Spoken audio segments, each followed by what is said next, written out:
Hello family, Ram Ram प्रणाम। मैं चंचला देवी अपने चैनल में आपका स्वागत करती हूँ खिलौना गीत के साथ। कैसा लगेगा लाइक करके कमेंट में बताइएगा।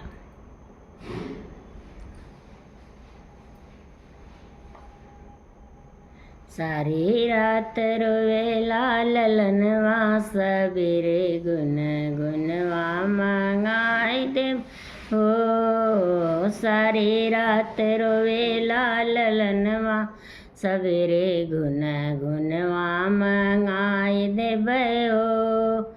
हमरे ससुर जी का ऊँचा चौतरा, हमरे ससुर जी का ऊँचा चौतरा, ताही पीछे लागेला नहनवा, सवेरे गुन गुनवा मंगाई देबै हो।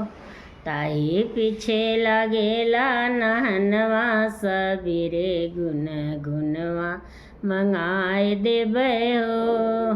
सारी रात रोएला ललनवा, सबेरे गुन गुनवा मंगा देबै हो। हमरे जेठ जी का ऊँचा चौतरा, हमरे जेठ जी का ऊँचा चौतरा, ताही पीछे लागेला नहनवा, सबेरे गुन गुनवा मंगाई देबै हो।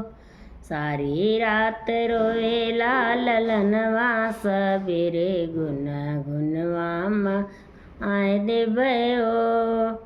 हमरे देवर जी का ऊँचा चौतरा, हमरे देवर जी का ऊँचा चौतरा, ताही पीछे लागेला नहनवा, सबेरे गुन गुनवा मंगाई देबै हो।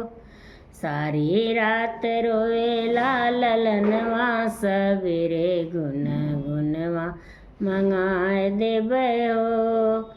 हमरे बलम जी का ऊँचा चौतरा, हमरे साजन जी का ऊँचा चौतरा, ताही पीछे लागेला नहनवा, सबेरे गुन गुनवा मंगाई देबै हो।